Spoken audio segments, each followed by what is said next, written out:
ऐसे में डॉक्टर बाबा साहेब अम्बेडकर की प्रतिमा हटाने का षड्यंत्र करके इस सरकार ने साबित कर दिया कि ये जो नरेंद्र मोदी जी देश के प्रधानमंत्री हैं, ये जिसके सामने माथा टेकते हैं उसी को हटा देते हैं। और जिस डॉक्टर बाबा साहेब अम्बेडकर से नाम लेते हैं उनसे इन्हें इतनी नफरत है, उनके बनाए संविधान से भी इतनी नफरत है, और उस संसद भवन से जो एक चक्र के रूप में थी, गोल थी, जो बौद्ध धम्म का प्रतीक थी, जिस संसद को देख के लगता था ये धम्म चक्र परिवर्तन का एक प्रतीक है, उस संसद को बदलने के लिए मनुवादी व्यवस्था के चलते इन्होंने नई संसद बनाई। उसी प्रतिमा को संसद के सामने से हटाकर एक किनारे पे ले जाकर लगाने का जो काम किया। अपनी एकता दिखाइए। हमारा फोटो, हमारा भाषण महत्वपूर्ण नहीं है। डॉक्टर बाबा साहेब अम्बेडकर का सम्मान, स्वाभिमान, इस समाज का सम्मान और स्वाभिमान महत्वपूर्ण है। राजेंद्र गौतम रहे या न रहे, उमर सिंह गौतम रहे या न रहे, किसान जी रहे या न रहे, उदित राज रहे या न रहे, भंडारी जी रहे या न रहे, केन साहब रहे या न रहे, लेकिन ये समाज रहना चाहिए। बाबा साहेब का मान सम्मान रहना चाहिए। जरूरत पड़ी तो हम लोग आज वॉलेंटरी आज गिरफ्तारी देंगे, वो गिरफ्तारी सांकेतिक होगी, लेकिन अगर संसद के अंदर डॉक्टर बाबा साहेब अम्बेडकर की प्रतिमा उसी पुराने स्थान पर और जितनी ऊंचाई पर थी उतने ऊंचाई पर नहीं लगाई गई, इसको राष्ट्रव्यापी आंदोलन बनाएंगे। जय भीम, जय भीम। में 1964 से एक विशाल आंदोलन लड़ा गया और इस आंदोलन में लाखों लोग जेल गए। हमारी कितनी माताओं ने, बहनों ने जेल में बच्चों को जन्म दिया और 1964-65 से इतना बड़ा आंदोलन लड़ा गया। उस आंदोलन के बाद 2 अप्रैल 1967 को संसद भवन के अंदर डॉक्टर बाबा साहेब अम्बेडकर की यह विशाल ऐतिहासिक प्रतिमा लगी। साथ ही साथ आपको यह भी पता होना चाहिए, जिस समाज को, जिस भारत के 90% लोगों को मनुस्मृति के चलते पढ़ने लिखने पर धार्मिक बंदिश थी, व्यापार करने पर धार्मिक बंदिश थी, संपत्ति अर्जित करने पर धार्मिक बंदिश थी, जिसकी वजह से हमारा देश का 80% समाज दलित, पिछड़ा, आदिवासी, वंचित और महिलाएं लगातार लगभग 3000 साल तक गुलाम रहे। उन सब की गुलामी तोड़ने वाले डॉक्टर बाबा साहेब अम्बेडकर जी की प्रतिमा जिस तरीके से 2024 के लोकसभा चुनाव की जिस दिन गिनती होनी थी, उससे पहले 2 और 3 जून की रात को जिस षड्यंत्र के तहत तानाशाहीपूर्ण रवैया अपनाते हुए ये सोच के कि पूरे देश के लोगों का ध्यान चुनाव के ऊपर है, रातों रात प्रतिमा हटा दो, शाम को 3 तारीख की शाम को एग्जिट पोल आएगा, पूरे देश के लोगों का ध्यान एग्जिट पोल पर रहेगा, किसकी सरकार बनने वाली है, किसकी सरकार गिरने वाली है, पूरे देश के लोगों का ध्यान टीवी के ऊपर लगा होगा।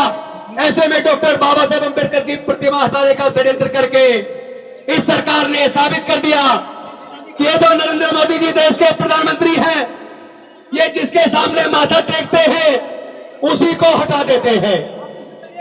आपको याद होगा जब 2014 के अंदर मोदी जी शपथ लेने के आए, पहले बार संसद में आए तो लेट के साष्टांग इन्होंने संसद को नमन किया था और उसके बाद उसी संसद को बदल दिया, नई संसद बना दी और उस संसद के अंदर राजतंत्र का प्रतीक उन्होंने इस अंगुर को स्थापित कर दिया और दूसरी तरफ उन्होंने 400 पार का नारा दिया।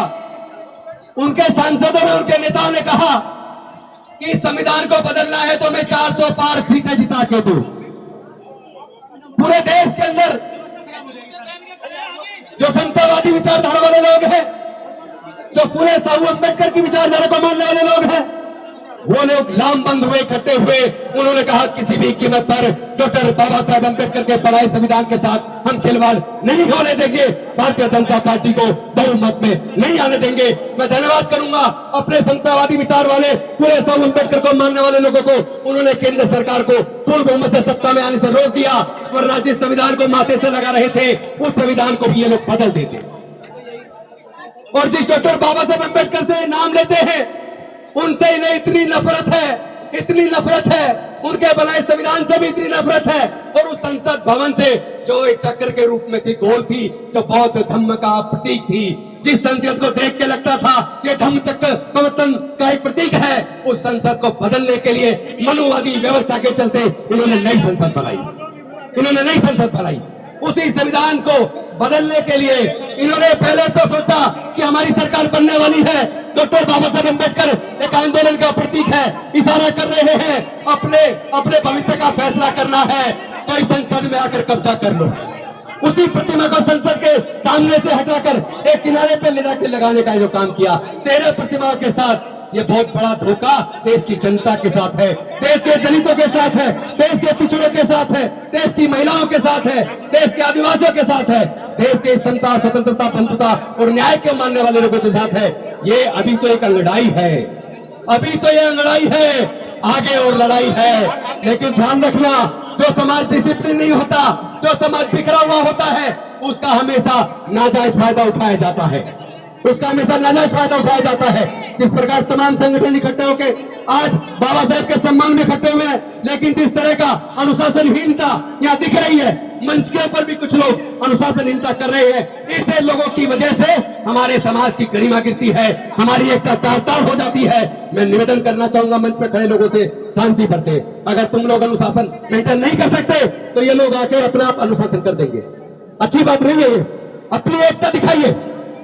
हमारा फोटो, हमारा भाषण महत्वपूर्ण नहीं है, डॉक्टर बाबा साहब अम्बेडकर का सम्मान, स्वाभिमान, इस समाज का सम्मान और स्वाभिमान महत्वपूर्ण है। राजेंद्र गौतम रहे या ना रहे, उमेश सिंह गौतम रहे या ना रहे, निशांत जी रहे या ना रहे, उदित राज रहे या ना रहे, भंडारी जी रहे या ना रहे, केन साहब रहे या ना रहे, लेकिन ये समाज रहना चाहिए। बाबा साहेब का मान सम्मान रहना चाहिए, इस समाज का सम्मान रहना चाहिए। अगर समाज का सम्मान चला गया, अगर संविधान खत्म हो गया, फिर क्या करोगे? फिर किसको भाषण सुनाओगे? आपको कोई भाषण देने का भी मौका मिलने वाला नहीं है। इसलिए एकता बनाइए, एकजुट होइए। अभी तो यह लड़ाई है, आगे और लड़ाई है। आज तो केवल सरकार को चेताने आए हैं।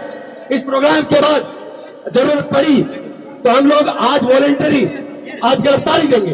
वो गिरफ्तारी सांकेतिक होगी, लेकिन अगर संसद के अंदर डॉक्टर बाबा साहब अम्बेडकर की प्रतिमा उसी पुराने स्थान पर और जितनी ऊंचाई पर थी उतने ऊंचाई पर नहीं लगाई गई, इसको राष्ट्रव्यापी आंदोलन बनाएंगे। हमें कोई रोक नहीं पाएगा। हम डॉक्टर बाबा साहब अम्बेडकर के बच्चे हैं। आप भूल जाइए, आप हमें रोक पाएंगे? आपके अंदर इतनी ताकत नहीं है। आप लोग हमारे दम पे हैं, आप हमारी वजह से हैं और हमें कुचलने का काम करते हैं।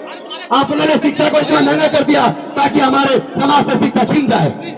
आपने रोजगार हमारे छीन लिए, सारे सरकारी सेक्शन भेज दिए। जो नौकरियां लग जाया करती थी, हमारी नौकरियां चलेगी। जब हमारे बच्चे पढ़ नहीं पाएंगे तो हमारे बच्चे आगे कैसे बढ़ेंगे? इस लड़ाई को लड़ना होगा। हम लड़ेंगे, हम जीतेंगे। जय जय जय जय जय भीम, जय जय जय जय जय भीम, जय जय जय जय जय भीम। प्लीज डिसिप्लिन बनाए रखिए, एकता बनाए रखिए। लड़ाई लंबी है, हम लड़ेंगे, हम जीतेंगे। जय भीम, नमो बुद्धाय, जय भारत।